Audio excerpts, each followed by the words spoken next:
warahmatullahi wabarakatuh.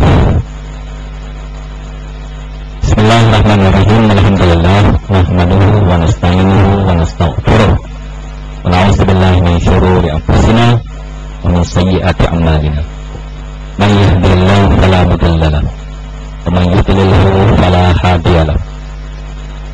Rabbana ighfir lana dzunubana israfana fi amrina wa tsabbit aqdamana wansurna 'alal qawmil kafirin. Wassalatu wassalamu 'alal mustafa sayyidina wa habibina wa maulana Muhammad wa ala alihi wa ashabihi wa tabi'ihi ila yaumiddin. Aibun taibun abidun sajidun li rabbina hamidun.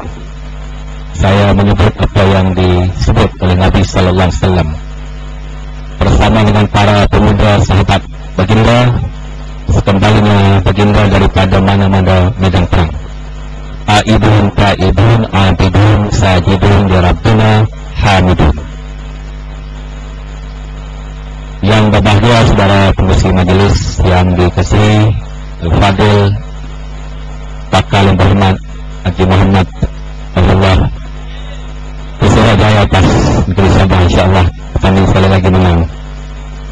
Yang berbahagia Fadil Ketua Pemuda PAS Negeri Sabah, saudara Ibu Anwar Ali dan semua anak buahnya, Timbalan, Aib, Pusat, Pendahari, Ketua Penangan, ahli-ahli dan kuasa.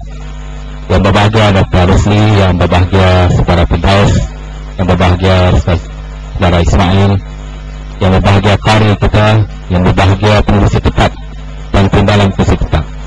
Pengurus tetap mustahak ya, ada pengurus tetap tak boleh buat masyarakat agung di perak speaker itu paling mustahak ya. Yang berbahagia ketua-ketua pemuda PAS kawasan-kawasan dan semua para perwakilan, para pemerhati, tuan imam yang jadi tuan rumah sejak tadi, saudara-saudara yang saya kasih sekalian.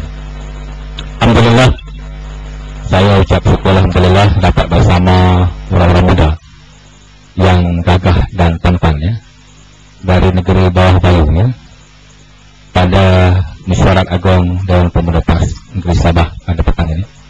Saya lebih dulu ucap terima kasih kerana diberikan kesempatan untuk berjumpa dengan saudara-saudara semua.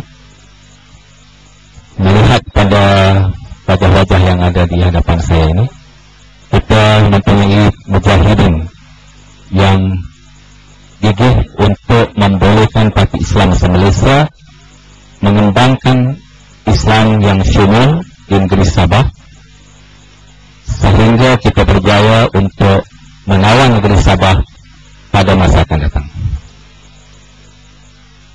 Saya bukan saja nak yang berhormat, yang berbahagia Tuan Haji Muhammad menang, tapi saya nak dia jadi ketua Menteri Sabah ya. Boleh ya? Ha? Boleh, segala-galanya boleh. UMNO bukanlah keramat sangat, saja lemah kita saja. Dan sekarang UMNO sudah terhuyung-hayang menunggu pembukaan kita yang terakhir untuk tersungkur PKO di seluruh Malaysia ini. Kota Kinabalu kita punya, Putrajaya pun insyaAllah kita punya. Masa itu saya tak jadi sekolah kerajaan Kelantan lah ya. Kurang-kurang jadi timbalan Menteri Pertahanan, jaga televisyen ya. Alhamdulillah, saya juga syukur kerana saudara-saudara semua dapat menerima perjuangan Islam yang dibawa oleh PAS. Kita semua tahu Nabi Muhammad SAW diutuskan untuk membawa satu kesempurnaan kepada syariat yang telah diturunkan oleh Allah SWT sejak daripada zaman Nabi Adam AS. Nabi Muhammad adalah bos ataupun chief executive kepada semua para nabi, rasul-rasul alaihimussalam, dan kita bersyukur menjadi pengikut baginda. Hari ini kita berada pada hari Jumaat yang merupakan chief executive kepada segala hari. Jadi hari dalam seminggu, bos dia ialah hari Jumaat. 12 bulan dalam setahun, bos dia ialah bulan Ramadan. Nabi-nabi beribu-ribu, bos dia ialah Nabi Muhammad sallallahu alaihi wasallam. keistimewaan Nabi Muhammad SAW ialah kerana membawa cara hidup yang simple, yang meliputi semua segi kehidupan. Kalau Nabi Isa, baginda tidak boleh dijadikan contoh dalam masalah rumah tangga, kerana Nabi Isa diangkat ke langit sebelum baginda sempat berkahwin. Tetapi Nabi kita Muhammad SAW dalam bidang rumah tangga, baginda juga sempat berkahwin, ada istri, ada anak-anak, ada cucu-cucu, yang membolehkan kita menjadikan baginda role model dalam rumah tangga. Dan Nabi SAW juga terlibat dalam urusan-urusan kemasyarakatan, termasuk sampai kepada pemerintahan. Dan baginda telah menunjukkan kepada kita bagaimana untuk sampai kepada kuasa memerintah. Di antara lain, baginda telah mengatur apa yang dipanggil sebagai perjanjian Aqabah. Dan ada dua perjanjian Aqabah. Aqabah yang pertama dan Aqabah yang kedua. Mengapa kena ada dua perjanjian Aqabah? Mengapa tidak satu saja? Jawabnya ialah kerana mengambil kira masyarakat setempat pada waktu itu yang belum beriman dengan kokoh sepenuhnya. Mereka baru mengenali perjuangan Islam, maka mereka telah menandatangani perjanjian Aqabah yang pertama, yang syarat-syaratnya adalah lebih mudah diterima oleh semua pihak. Macam di Sabah sekarang ni, kalau kita nak buat perjanjian Aqabah, saya rasa Aqabah yang pertama dulu, ya.